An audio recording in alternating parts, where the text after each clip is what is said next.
Oke, guys, jumpa lagi dengan Bonsai Receh. Kemarin ada teman-teman yang bertanya alat-alat yang dipakai ya. Baik, hari ini saya ingin berbagi tentang alat-alat yang saya pakai, berbagi informasi ya. Yang pertama saya menggunakan ini. Ini kerekut ya, catok miring, cembung miring namanya ya. Ini kita bisa melihat. Ini miring dan ini cembung. Ini yang pertama. Kemudian berikutnya ini cembung biasa. Ya. Ini untuk potong dahan yang besar ya, atau ini dipakai untuk membentuk potong batang ini ya. Biar potongan batang biar halus ya. Biar kulitnya bisa menutup dengan lebih cepat atau lebih mudah ya. Ya, begini. Ini cembung biasa. Ini cembung lebar ya. Kemudian berikutnya ada gunting pruning biasa. Ini. Kemudian ada gunting dahan. Ya, nah, dahan kecil saya pakai ini. Ini enak sekali kalau dipakai untuk motong, untuk gundulin ini ya. Ini barusan ini saya pakai buat gundulin ini. Pakai kecil-kecil ini ya, enak sekali dipakai. Kemudian berikutnya gunting. Ini gunting ranting. Ciri khasnya ini warnanya gini guys ya. Ini berbeda dengan gunting rambut. Kalau gunting khusus bonsai ini yang pertama cirinya ini melengkung. Jadi ini agak bengkok sini ya. Nah, kemudian ininya lancip.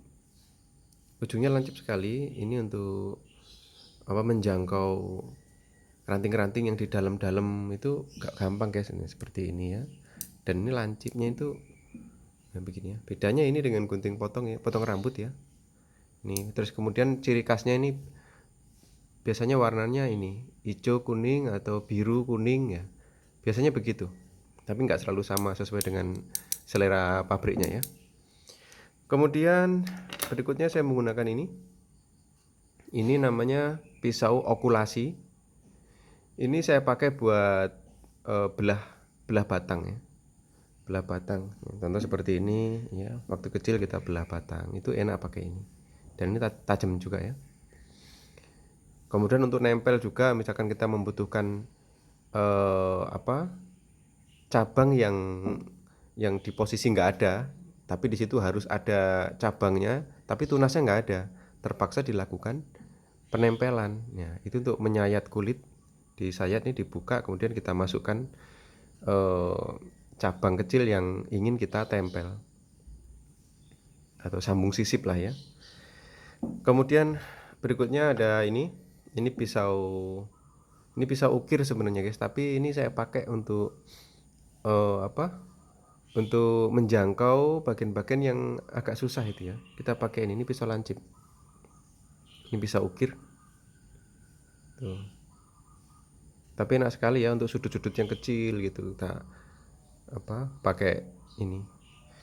Kemudian berikutnya ini ada gergaji ya. Gergajinya kecil guys ya. Ini khusus gergaji bonsai.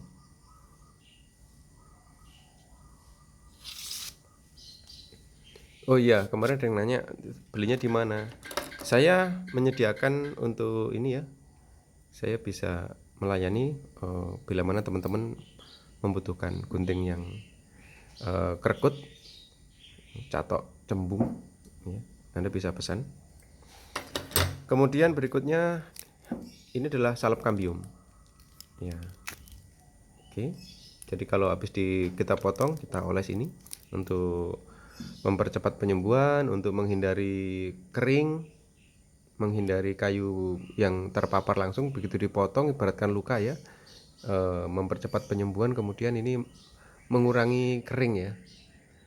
Tuh, biar sisa potongan itu tidak terpapar langsung matahari, nanti itu kurang bagus. Kita oles pakai ini. Kemudian berikutnya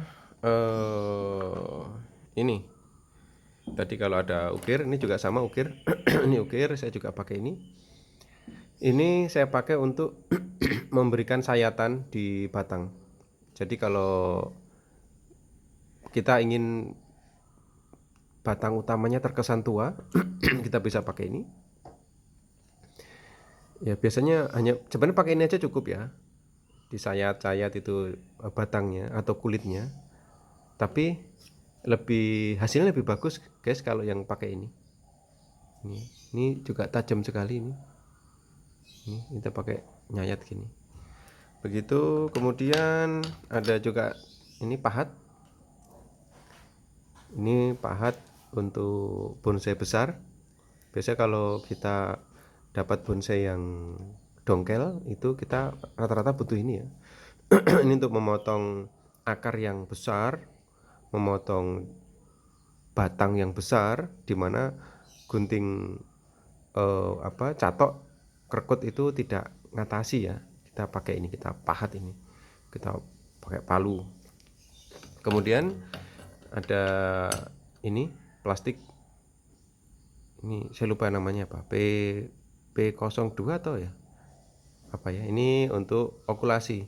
Bila mana kita membutuhkan untuk sambung tempel atau sisip, tadi yang kita pakai pisau okulasi, nah ini kita pakai plastik ini.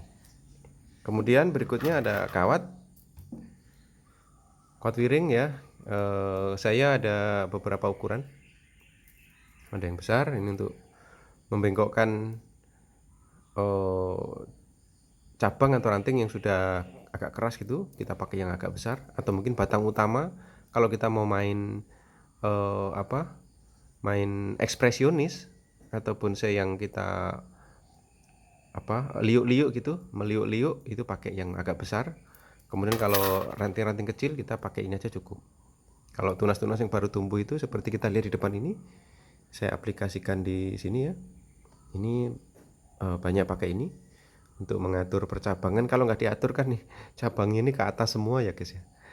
Kita atur kesannya supaya seperti pohon yang berumur tua ya. Bagaimana caranya gitu ya. Ini kemudian berikutnya kita pakai trimmer ya, trimmer. Saya lihat kadang-kadang teman-teman juga ada yang bikin sendiri dari cakram, dari cakram remnya motor ya, itu dilas-las gitu, itu ya bisa juga. Tapi lebih efektif pakai seperti ini guys ya. Ini trimmer untuk kita mempermudah seperti ini ya. Kita putar-putar gini, kita ngerjakan itu biar kita ya nggak pindah-pindah ya, cukup tanamannya aja yang diputar-putar gitu. Begitu, ini pakai seperti ini alatnya, namanya trimmer. Oke, jadi gini guys, alat itu sangat mendukung sekali terhadap proses atau prospek bonsai ya. Jadi hasil potongan itu beda banget ya daripada kita menggunakan alat seadanya. Ya memang tetap bisa ya, tapi kalau alat seadanya itu kan membutuhkan pelan-pelan, kehati-hatian yang sangat tinggi. Ya, tapi saya sudah pernah mencoba juga, walaupun kita berusaha semaksimal mungkin ya, atau ada orang-orang yang terampil gitu ya, yang kreatif banget itu tetap bisa. Tapi ya hasilnya tetap beda guys. Kalau enggak mungkin kelamaan ya, kalau pakai alat seadanya itu agak lama prosesnya.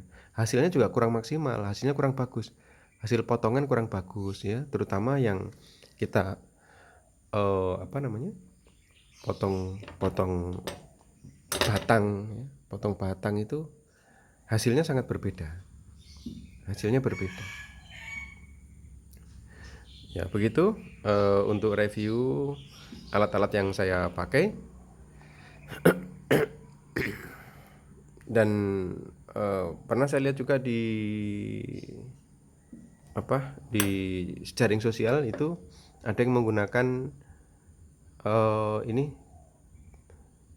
tang catok ini, dia pakai tang bangunan ya, tang bangunan yang biasa dipakai buat kawat bendrat atau buat bikin bagel itu ya, yang ngecor-ngecor itu kan pakai juga yang mirip seperti ini, tapi beda guys ininya. Kalau itu kan tidak dipakai untuk motong. Jadi kurang tajam, kemudian juga tidak lengkung. Gitu. Kalau ini melengkung. Oke.